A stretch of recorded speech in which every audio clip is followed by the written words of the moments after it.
দ্বিতীয় শ্রেণীর সুপ্রিয় শিক্ষার্থী, আসসালামু আলাইকুম ওয়া রাহমাতুল্লাহ। তোমাদের নতুন গণিত বইয়ের অধ্যায় 11 পরিমাপ এর আলোচনায় সাদর আমন্ত্রণ।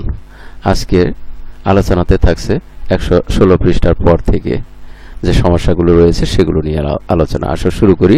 এখানে 6 নম্বর একটি কাজ রয়েছে। 8 কিলোগ্রাম 447 গ্রামকে গ্রামে প্রকাশ করি। এখানে রাফি বলছে 1 কিলোগ্রাম সমান 1000 গ্রাম। তাহলে 8 কিলোগ্রাম 447 গ্রাম সমান 8 গুণ 1000 গ্রাম যোগ 447 গ্রাম সমান, এখানে 8 গুণ 1000 সমান হলো 8000 গ্রাম যোগ 447 গ্রাম। এবারে 8000 এর সাথে 447 গ্রাম যোগ করে পাওয়া গেল 8447 গ্রাম। তাহলে 1 কিলোগ্রাম 447 গ্রাম সমান হলো 8447 গ্রাম। আমরা এখানে দেখি কিছু কাজ রয়েছে। খালি ঘর পূরণ, আমরা পূরণ করি। খালি ঘরে কোন সংখ্যা বসবে তা বলি ও লিখি। 6 কিলোগ্রাম সমান গ্রাম। এখানে কত গ্রাম হবে? আমরা জানি যে 1 কিলোগ্রামের হয় 1000 গ্রাম। তাহলে 6 কিলোগ্রামে হবে 6000 গ্রাম। আমরা এখানে লিখব 6000।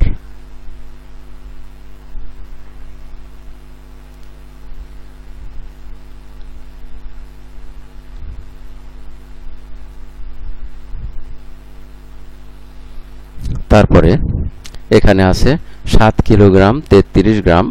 এটাকেও গ্রামে প্রকাশ করতে হবে। আমরা দেখি যে যেহেতু 1 কিলোগ্রাম সমান 1000 গ্রাম, তাহলে 7 কিলোগ্রাম হলো 7000 গ্রাম, তার সাথে 33, তাহলে 7033 গ্রাম।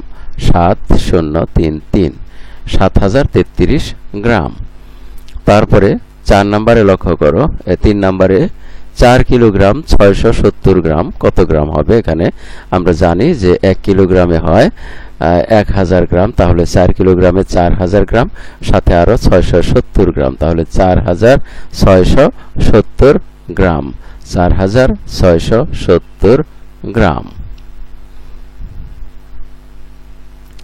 আমরা কিভাবে লিখি 4670? লক্ষ্য করো, এখানে একক দশক স্থানে 7 বসাইলে 70 হয়ে গেল, শতক স্থানে 6 আর হাজার স্থানে 4।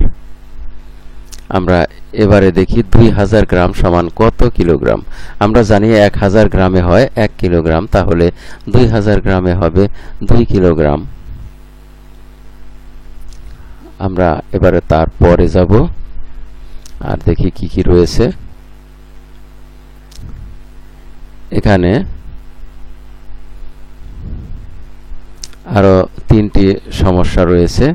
আমরা এই সমস্যাগুলো পরবর্তী ভিডিওতে আলোচনা করব। এতক্ষণ ধৈর্য সহকারে সম্পূর্ণ ভিডিও দেখার জন্য তোমাদের সবাইকে জানাই অনেক অনেক ধন্যবাদ। সেই সাথে পরবর্তী ভিডিও দেখার আমন্ত্রণ রইল। Thank you very much for watching and keep watching for the next video. আসসালামু আলাইকুম ওয়া রাহমাতুল্লাহ।